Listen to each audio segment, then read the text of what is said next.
नमो नमः। संस्कृत पाठशाला में आप सभी का स्वागत है।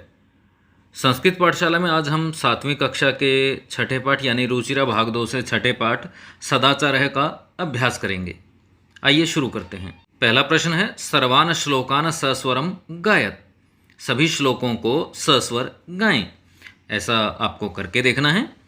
दूसरा प्रश्न है उपयुक्त कथनानाम समक्षम आम अनुपयुक्त कथनानाम समक्षम न इति लिखत। सही कथनों के सामने आम और अनुचित कथनों के सामने न यानी नहीं ऐसा लिखिए। क प्रातः काले ईश्वरम स्मरेत। सुबह ईश्वर को याद करना चाहिए। उचित या अनुचित? उचित तो आम। ख अनृतम ब्रूयात। झूठ बोलना चाहिए। उचित अनुचित? अनुचित न।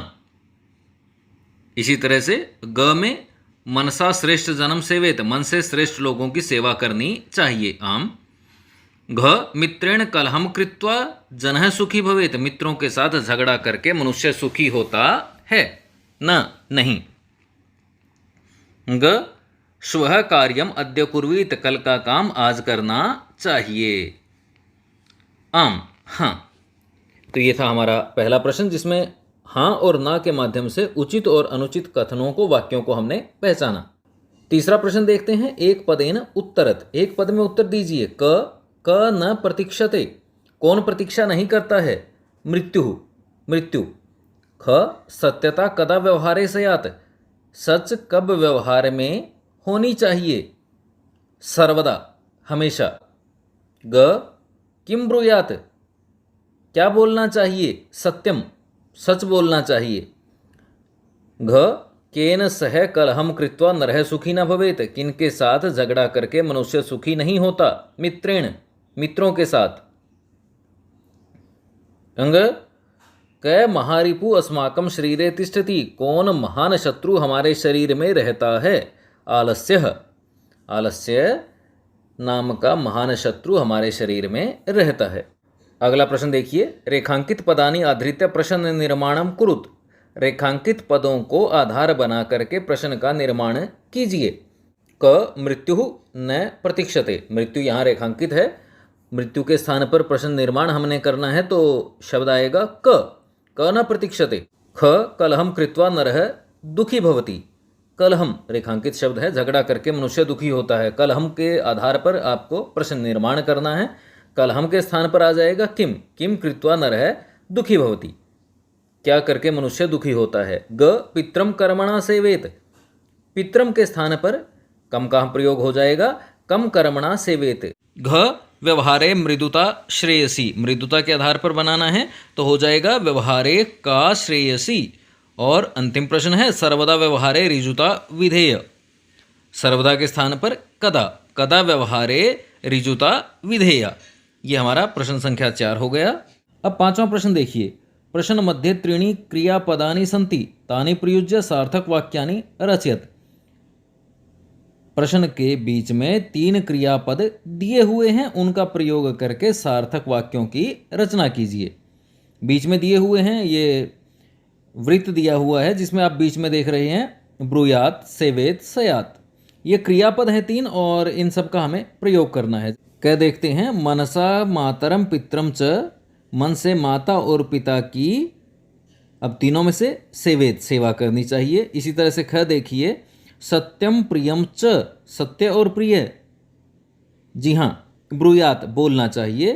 ग वाचा गुरु सेवेत। वाणी से गुरु की सेवा करनी चाहिए। घ सत्यम अप्रियम च न ब्रूयात। सच पर अप्रिय नहीं बोलना चाहिए। अंग व्यवहारे कदाचन कौटिल्यम न स्यात्। व्यवहार में कभी भी कुटिलता नहीं होनी चाहिए। च श्रेष्ठ जन्म कर्मणा सेवेत। अच्छे लोगों की कर्म से सेवा करनी चाहिए। छ व्यवहारे सर्वदा औदार्यम स्यात्। व्यवहार में हमेशा उदारता होनी चाहिए। और अंतिम वाक्य है अनृतम प्रियम च न ब्रूयात। झूठा पर प्रिय लगने वाला नहीं बोलना चाहिए। इस तरह से आप इन वाक्यों को लिख सकते हैं। अब अगला प्रश्न देखते हैं। मंजूषातः अव्यपदानि चित्वा रिक्त स्थानानि पूरयत। मंजूषा से अव्यय पदों का चुनाव करके रिक्त स्थान की पूर्ति कीजिए। क भक्त ईश्वरम समरति। भक्त के बाद रिक्त स्थान है, ऊपर से जो उपयुक्त अव्यय पद है उसका चुनाव करके हमें यहाँ लिखना है। तो उत्तर बनेगा भक्तः सदा ईश्वरम समरति। भक्त हमेशा ईश्वर को याद करता है। ख असत्यम रिक्त स्थान है, वक्तव्यम झूठ रिक्त स्थान बोलना चाहिए। असत्यम न वक्तव्यम झूठ नहीं बोलना चाहिए। इसके बाद ग प्रियम रिक्त स्थान सत्यम वदेत। प्रियम तथा सत्यम वदेत प्रिय और सच बोलना चाहिए। घ लता मेघा रिक्त स्थान है, विद्यालयम गच्छत। लता मेघा विद्यालय जाती हैं। लता मेधा च लता और मेधा विद्यालयम गच्छत है विद्यालय जाती हैं। ग रिक्त स्थान है कुशली भवान कुशल हो। अपि कुशली भवान क्या आप कुशल हो। और अंतिम है महात्मा गांधी रिक्त स्थान अहिंसा न अत्यजत। महात्मा गांधी ने अहिंसा नहीं छोड़ी।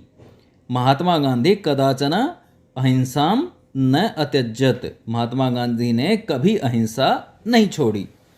अब अंतिम प्रश्न है। चित्रम दृष्ट्वा मंजूषातः पदानि च प्रयुज्य वाक्यानि रचयत। चित्र को देख करके मंजूषा से पदों का चुनाव करके वाक्यों की रचना कीजिए। यहाँ पर लिखानी कक्षायाम श्यामपटे लिखन्ति स पुस्तिकायाम शिक्षकः छात्रः उत्तराणि प्रश्नम ते। ये सारे पद दिए हुए हैं, इनसे वाक्य बनाते हैं। शिक्षकः लिखति शिक्षक लिखता है। स श्यामपटे प्रश्नम लिखति वह श्यामपट पर प्रश्नों को लिखता है। छात्राः कक्षायाम तिष्ठन्ति छात्र कक्षा में बैठे हैं। ते पुस्तिकायाम उत्तराणि लिखन्ति वे पुस्तिका में उत्तर लिखते हैं। तो इसके साथ ही हमारा इस पाठ का अभ्यास समाप्त हुआ। धन्यवाद।